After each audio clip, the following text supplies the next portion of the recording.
Hello, and thanks for tuning in to Clinician's Brief, the podcast, the conversations behind the content.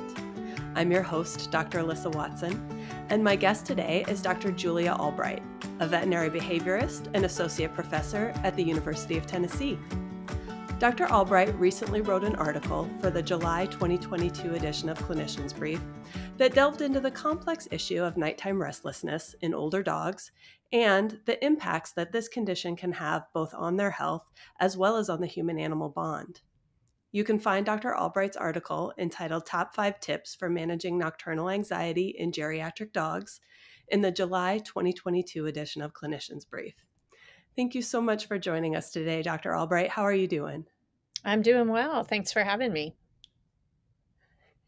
So before we start to talk a little bit about your article, I would love it if you could just introduce yourself to the audience and tell us a little bit about your background. What got you into behavior?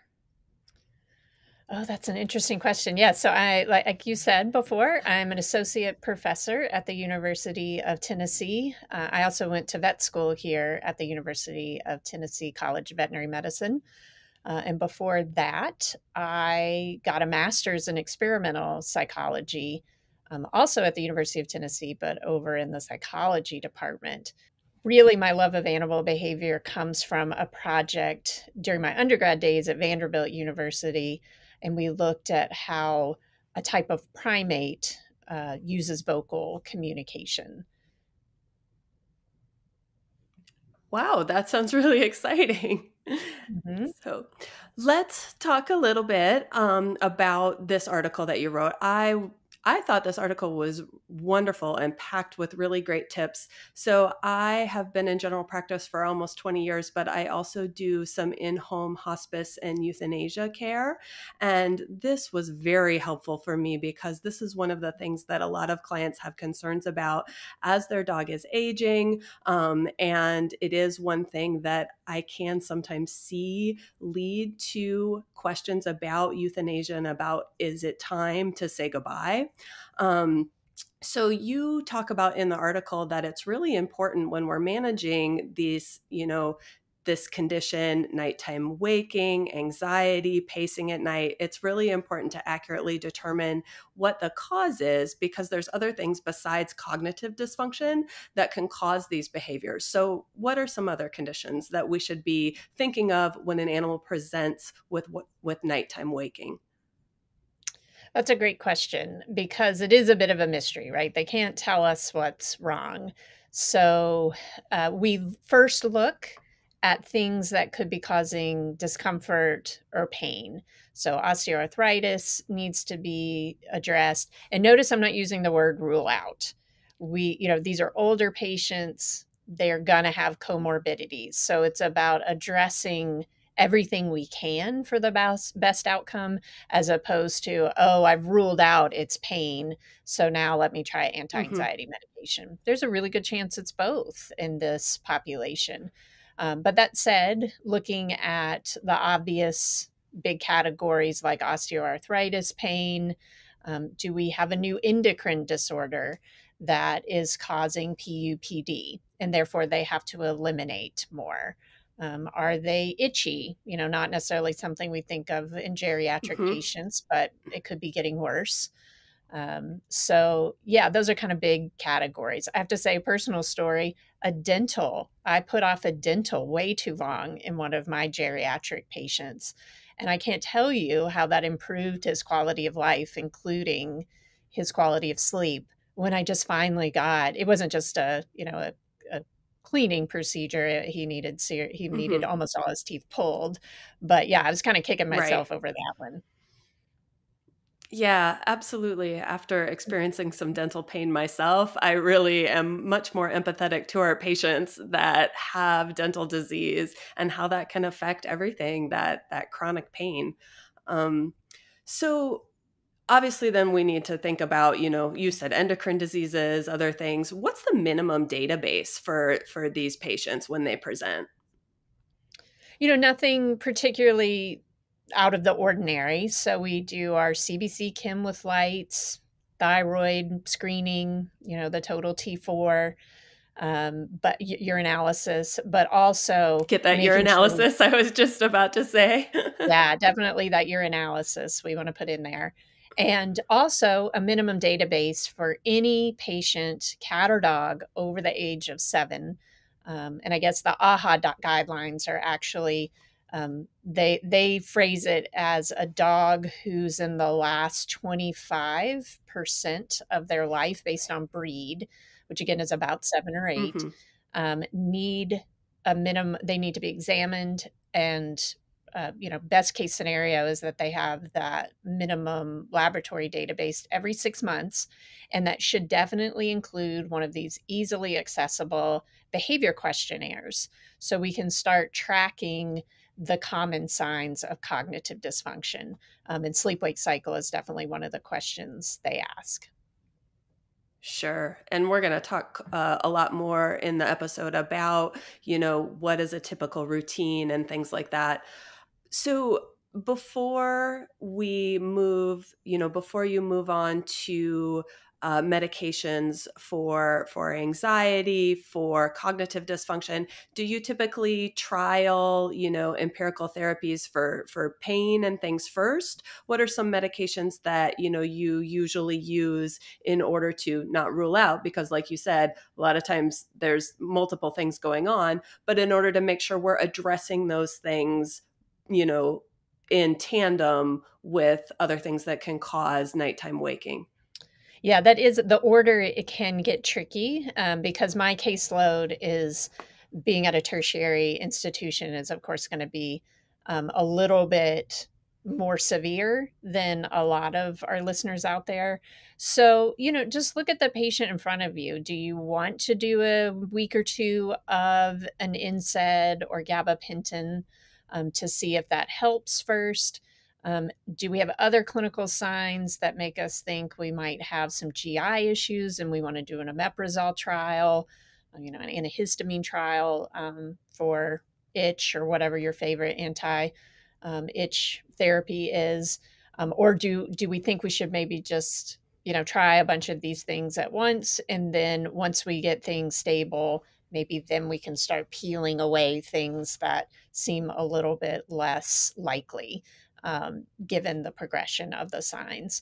So I would say my most common thing to do is to go ahead and get started. Because again, a lot of these people are coming to me because you can see the look in their eyes. They're really tired. We are treating the patient, but we also need to make sure our owner's quality of life is high. So I do move Mhm. up the more sedatives and anti-anxiety medications, um, up the list of things to try right away.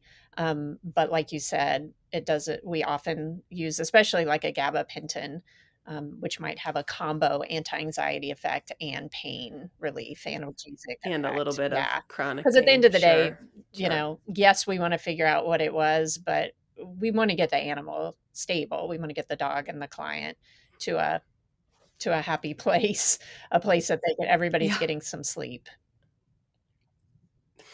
So you talk about establishing this predictable nighttime routine. So when you say that, does that just mean going to bed at the same time every night? Or are these routines more involved? If so, what does that really look like?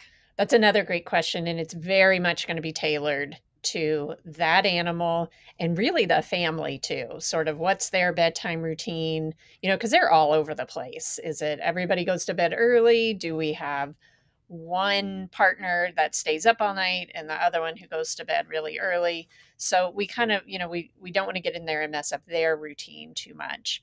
And it's important to know too that some general things, that predictability decreases anxiety. So that was really one of the thoughts behind that phrase, that sentence in the article, is just make sure the animal kind of knows what's coming next. That can really help them, um, help decrease that anxiety that they might be starting to feel in the evening. But also, sleep Sure. architecture is what we call, sort of the pattern in the circadian rhythm in the evenings or while the animal's asleep, us included. So, I think everybody's seen sort of the charts where REM sleep, fast wave sleep is sort of at the top, and then the slow wave sleep or the restorative sleep. We cycle back and forth between the light sleep or the REM sleep and deep restorative sleep. But what happens as we age, and this is species independent, is we sort of lose that nice pattern and we don't get quite as much restorative sleep in the evenings. So we just need to know with a senior patient, as well as us as we age, that we're going to be sleepier kind of during the day and we might need more naps. But that said, if you're gone during the day and the animal's sleeping all day long, it might be worth thinking about a more routine activity pattern throughout the day, not just at night, so that we're Mhm. having some activity maybe in the early evening and trying to keep the dog awake. um, not necessarily running around playing ball anymore, but, just not necessarily falling dead asleep on the couch with you as you're watching TV at night before you go to bed, just so there's a better chance that they might at least get to sleep a little bit easier. But back to that sleep architecture, we kind of need to recognize that staying asleep gets a little bit more difficult as we age. Yeah, I've noticed staying asleep for myself is much more difficult than it used to be. I used to be able to sleep easily for 10 hours, and that doesn't happen anymore. So, So mhm. if we wanted to talk about the actual routine, one thing Yeah, to maybe think about is, sleep psychologists and doctors tell us that blue light from screens is not good for us. And we know from rodent studies and primate studies, it's not good for sleep. It keeps us awake. It's triggering our brains that this is daylight and we should be staying awake. So we recommend for our clients that they, keep the dog maybe in a quieter space, maybe away from screens, but having a predictable routine, but being flexible too. Just because you want this specific routine doesn't necessarily mean it's going to work for the patient as they age. absolutely. Is there a suggested time period for that? Like an hour before you're winding down for bed, the dog or obviously the people too probably should not be staring at the phone or the television? We talk to them about that definitely, because medications, if we're going to use that, again, in my caseload, we're almost always using some sedating and anxiolytic medications, but those need about 2 to 3 hours to kick in. So maybe once we Mhm. give the medications, maybe we give them a little food toy, something to kind of focus on, maybe some brain games that aren't necessarily physically active, and then start heading to wherever you want them to go to sleep. We use a lot of white noise machines, maybe some low tempo classical music. Just the sleep hygiene is the term that's sleep doctors, physicians use. We Mhm. try to, that's really not a necessarily a human thing, that's a mammal thing. So taking some of those tips that your doctors give you to help you sleep and maybe using those for our patients as well. Yeah, that's really interesting.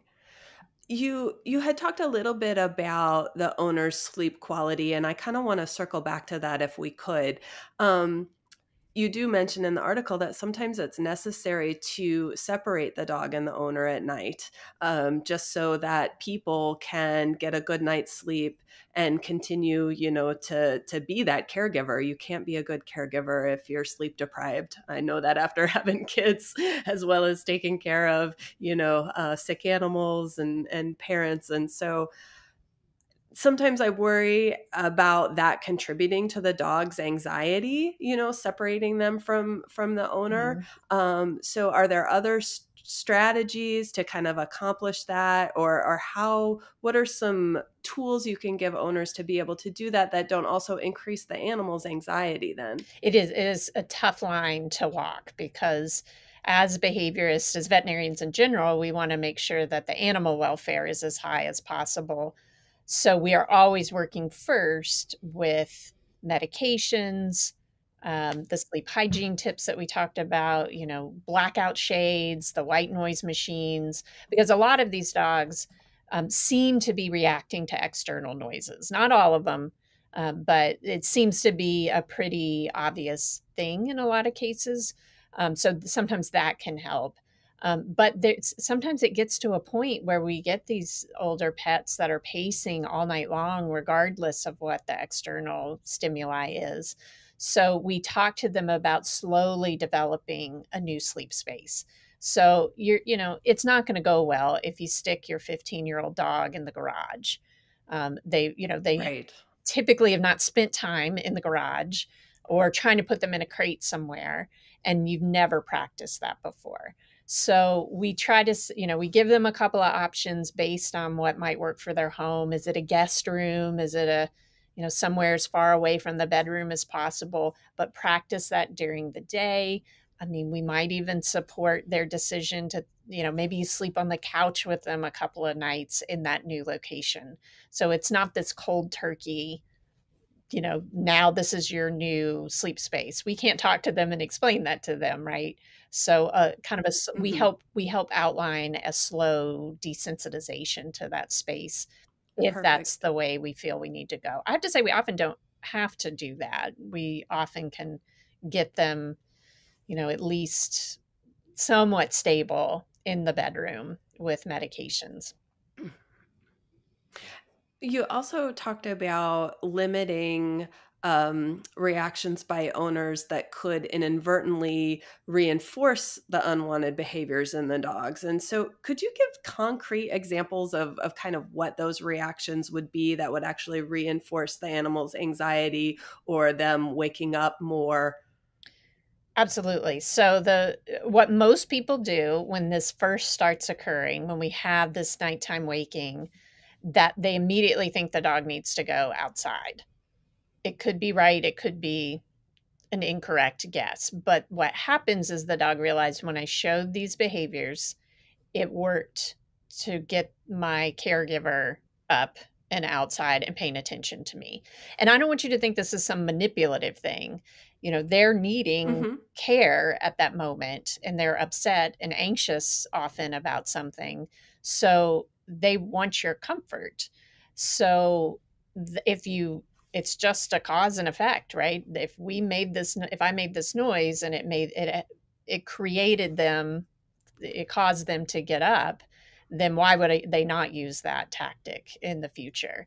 Again, Yeah. So, absolutely. Yeah. but we have to chat with them about this cold turkey and letting a stressed out older dog bark for hours so as to not accidentally reinforce it. Hmm. There's lots to do in between those two extremes, between immediately giving in and never paying attention to them when they're stressed out. So that goes back to the desensitizations that we were talking about. That maybe it's a matter of waiting until at least they're have a couple of seconds where they're not whining, or getting up that night with them and going and sleeping on the couch, and then giving me a call the next morning and seeing what we can do about that to kind of adjust this. But it is important to recognize that may be perpetuating the problem. And I think that's probably where it's really important to recognize, go back to that beginning part talking about making sure we have just diagnosed comorbidities and make sure we really don't have to get up and go out to go, to eliminate or something Right. like that. Right. So it's the right thing to do. It's just, sometimes we inadvertently capture behaviors Mhm. in our pets that we didn't want. And again, I think a lot of people sort of inadvertently put more cognitive forethought onto the dog, meaning that they're trying to manipulate us. They're not trying to manipulate us. It's just that it worked. So then when they're Right. anxious, they're going to go back to that tactic again in the Mhm. future.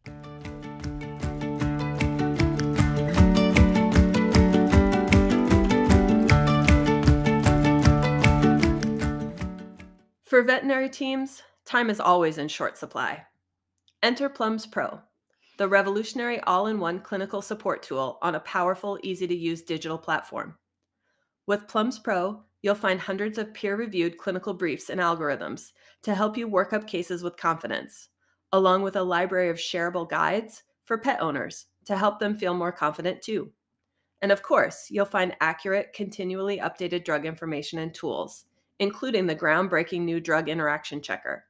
Visit plums.com to see how the next generation of Plums will change the way you work.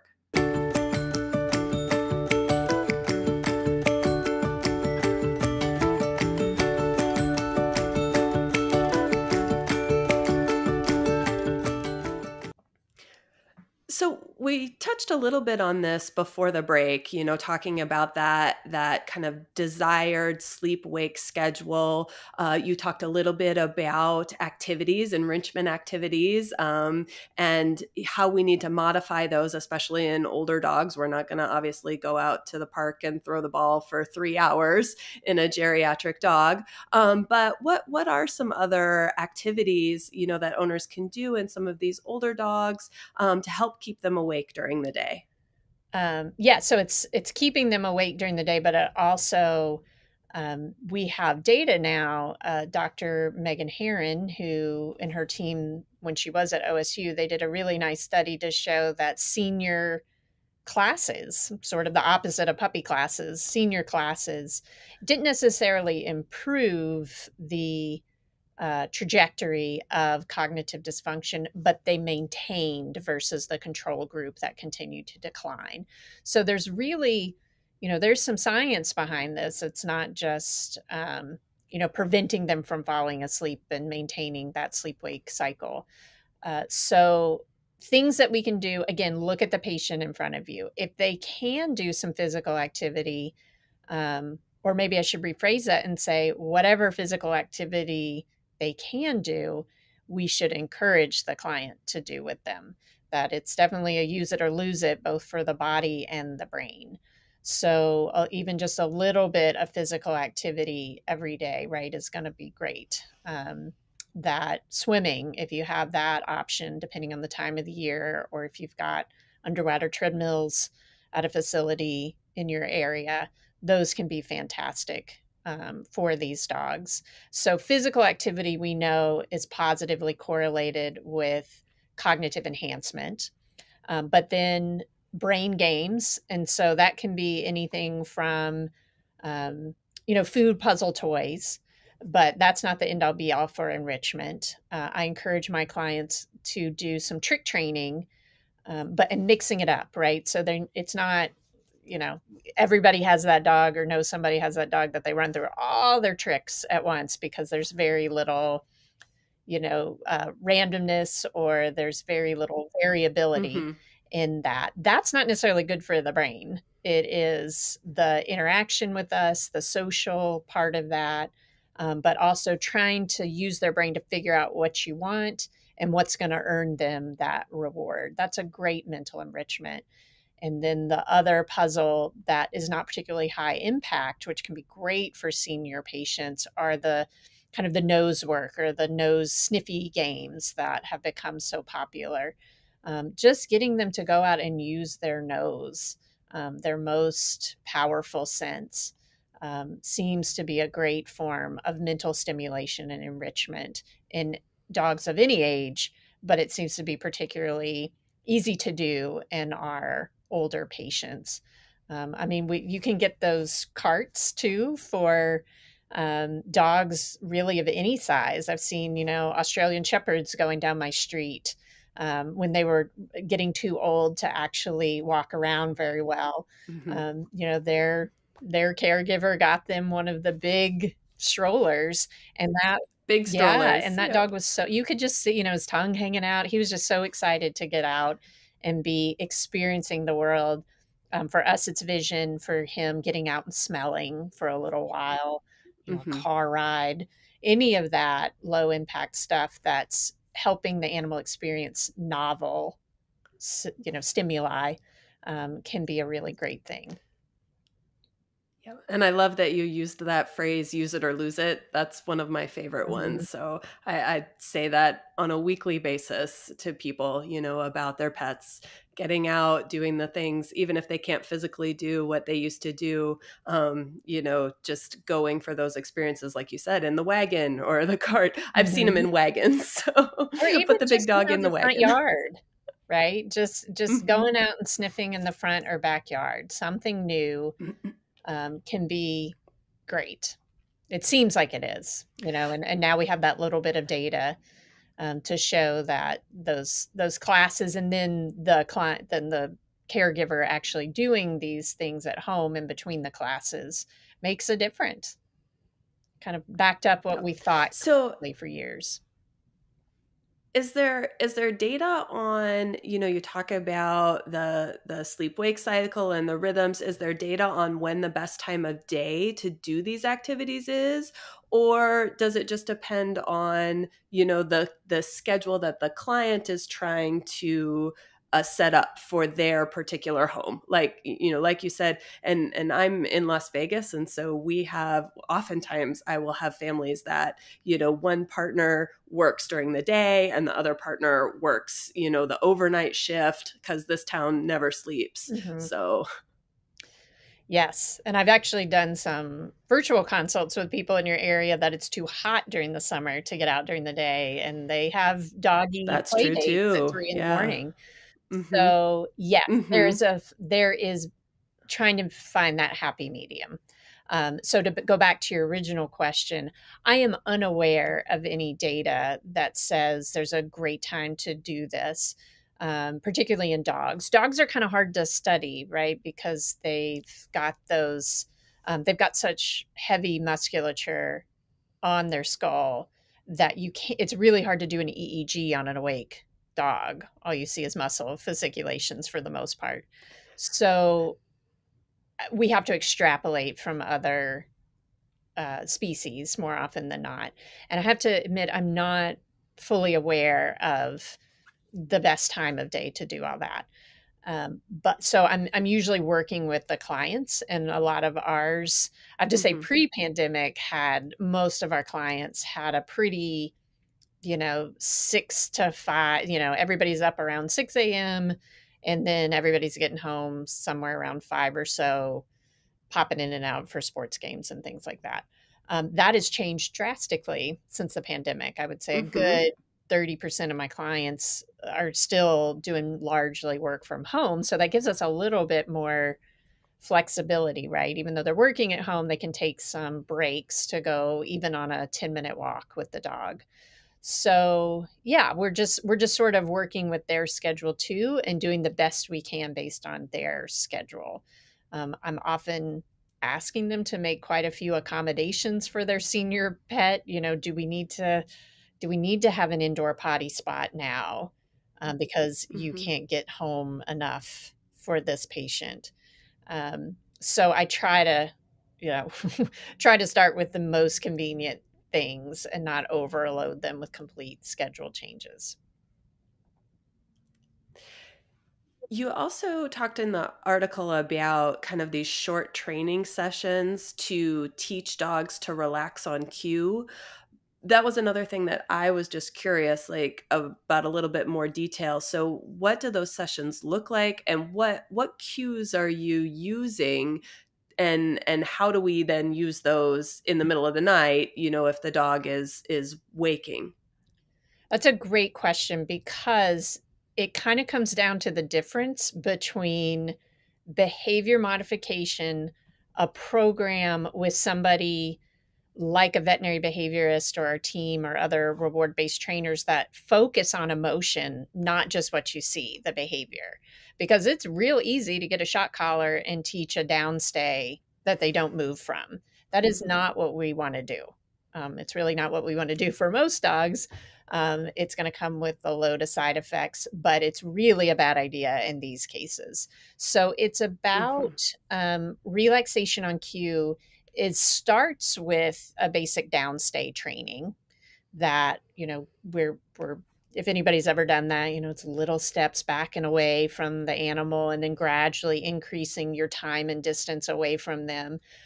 But once you get that going, then we also want to encourage, and that's what we, just like training anything else, you encourage them to put themselves in body positions that you would see when they're relaxed. So maybe a good analogy is, if you are feeling stressed and you lie down and you take some deep breaths, or even just take some deep breaths, we, for the most part, are encouraging people to look at the emotional cause of unwanted behavior. So we're seeing aggression, or we're seeing destruction, we're seeing house soiling because the animal is in a negative emotional state. So, in other words, emotion drives behavior.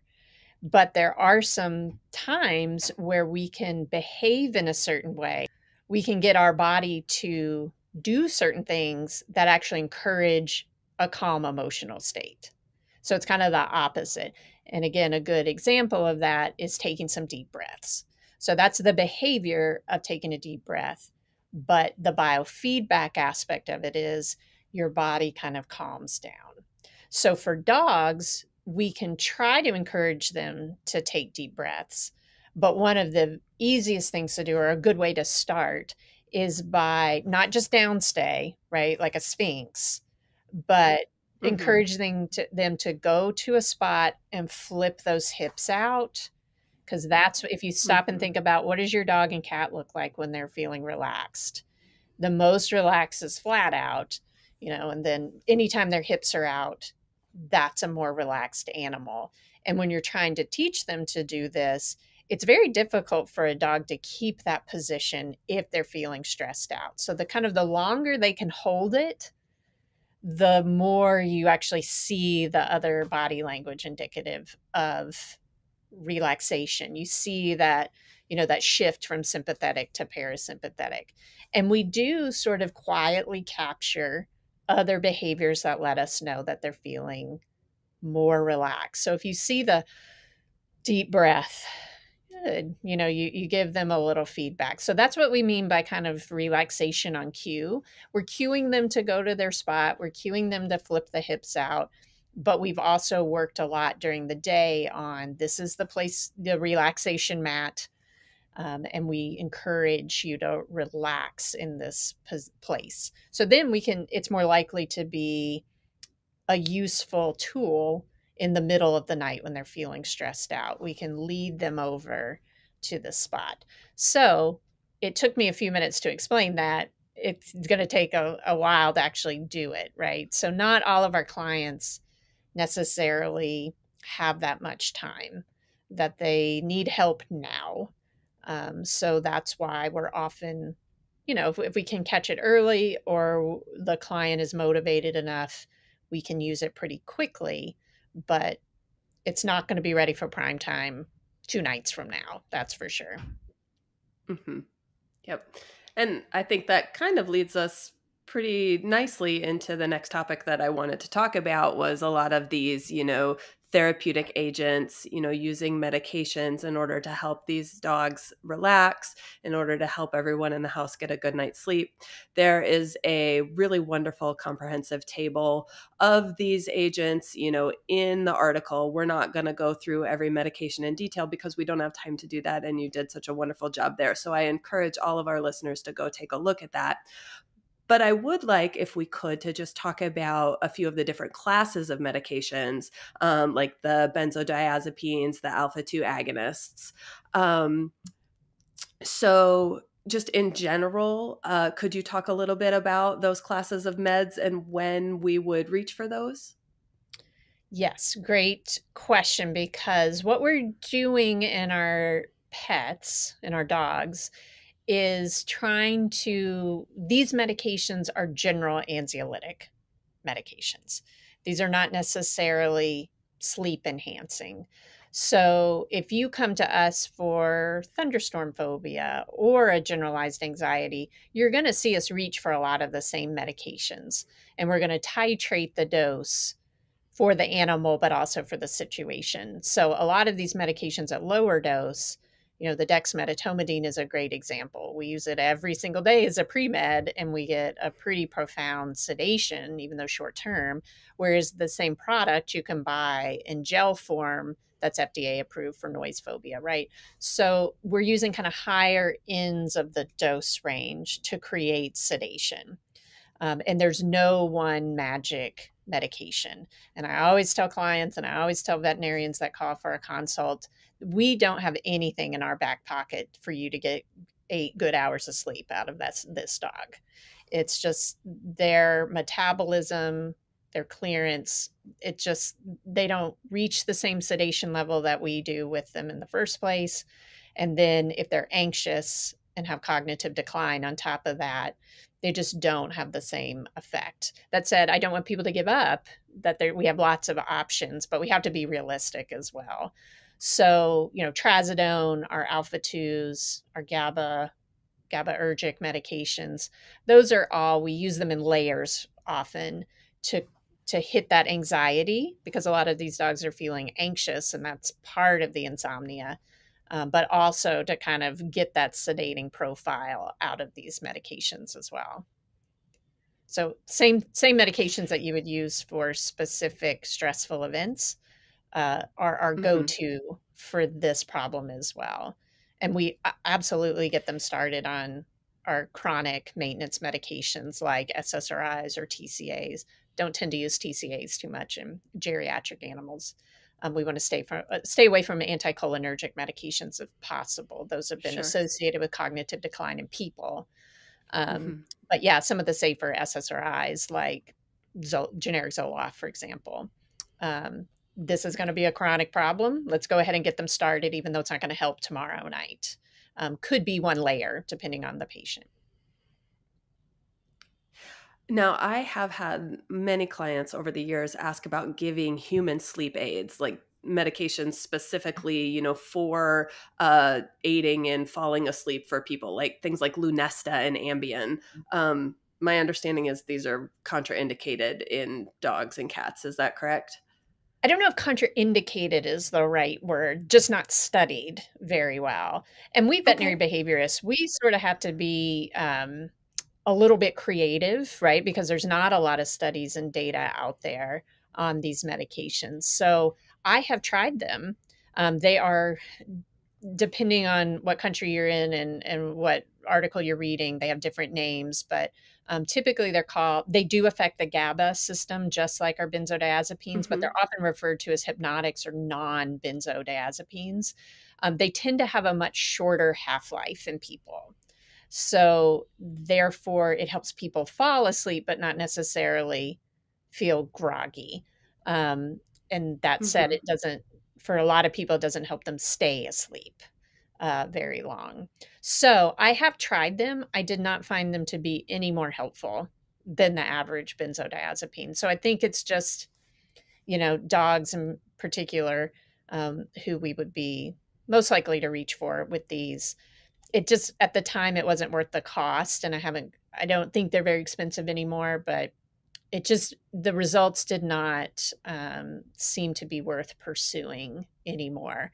I should say the orexin medications that are out, those are some of the most common. Those are new on the scene. They're probably 5 or so years old.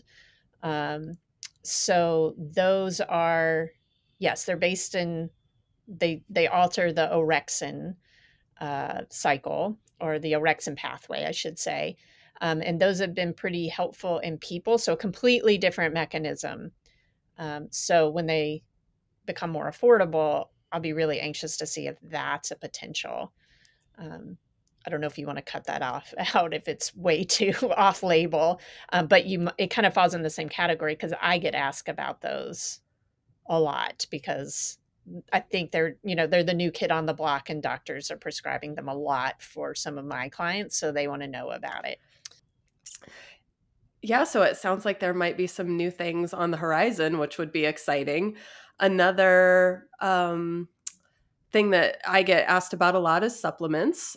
So melatonin. Melatonin is one that we use in our household. My husband uses my husband uses it to help him fall asleep. And I get questions from clients all the time about melatonin. And also now with, the regulatory status of CBD products changing and things, I get that a lot as well. So are you aware of any studies with these products? What are your recommendations when it comes to those supplements? So let's put melatonin aside and talk about the other, like CBD and the other Mm-hmm. sort of general anti-anxiety supplements.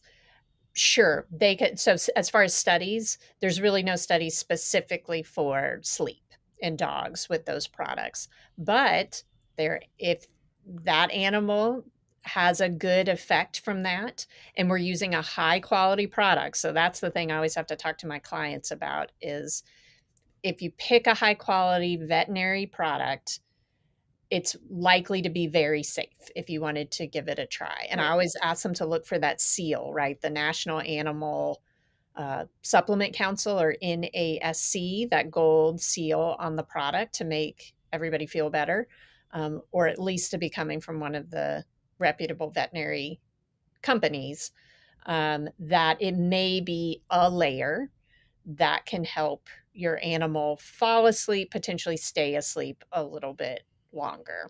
Don't, hang your hat on it as far as you got a dog up all night pacing to think that a CBD chew is going to be the cure. Not in most pets. But if you wanted to give it a try, then that's up to you as long as it's a good product. Melatonin is a different, it's a different type of product that has been shown to be very effective in helping. Again, there's not necessarily a lot of products, or there's not necessarily a lot of studies in dogs on this, but it is safe for dogs to take. And that is an analog of a natural substance in our brain that tells our body it's time to go to sleep. But again, it's important to recognize that does not mean it's going to help the animal stay asleep. So it is part of a very common protocol that we use, but we make sure folks know, give it a couple hours before you're about to go to sleep if that's part of your dog's problem. But if your dog is it's going to bed just fine and waking up at 3 a.m., melatonin is probably not going to be very helpful. So sometimes I find that, owners get really focused on these supplements and other things that they can do. They go to Google, they do a lot of reading. They really are so invested in their animal's care and they're being proactive. But how do we make sure that we're striking the right balance, with this focus on the supplements and also those behavior modification, techniques, and how can we get the client, set them up most for the most success when it comes to balancing these kind of two big sides of the treatment? Yeah, that's a great question. And again, it kind of comes down to the pet that's in front of me and the severity of their disease. Do we have a frank talk about, your dog is showing a lot of other signs of cognitive decline, and we are here to increase the quality of life for everybody in the family just for now, right? And so that's one extreme. The other one is, I think your dog is younger. We're not seeing any of these signs. Maybe those are the animals that if it would make you feel better, that, medications don't cure anything. So if it makes you feel more comfortable to at least trial some of these more conservative supplements, by all means, please do so. And supplements have been shown to slow the progression or improve the quality of life of animals with cognitive dysfunction.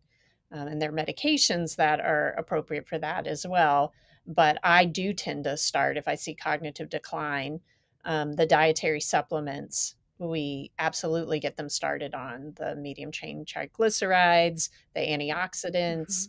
Mhm. Yeah, I definitely try to get them started on those, as well as anti anxiety supplements if that makes them feel better. But yeah, if I have a 19-year-old Chihuahua that's pacing all night, we do have a frank conversation about the melatonin and the CBD. That's probably not going to fix this problem, and we need to talk about where do we go from here, and be talking, frankly, about end of life decisions at that point as well.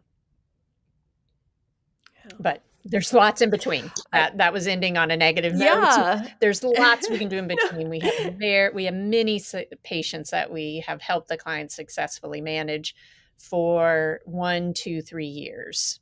Some of them only months, but some of them, they were, once we got the anxiety under control and we diagnosed what was going on medically, other anxiety-based issues, they did great for a few more years. Yeah, no, this was wonderful. And there are a bunch of tips that I took away, and I'm sure that I'm going to be using, and hopefully there's several for our audience members as well. So good. Yeah, I think it's just important. There's no one silver bullet. I'm sorry. Yep, exactly. Oh, no, exactly. That's great. Layer it all in. So layer it, yeah. Hitting it from lots of different angles is always going to be the best outcome. Yep. So the last thing that we do with our guests is, before we let you go, we like to play a little game on the podcast. We usually end with just a series of quick would you rather questions to lighten up a little bit, have a little fun at the end of our episode. Would you like to play? I'm a little frightened. I wasn't frightened until now, but yes. You bet. They're just for fun, I promise. Okay.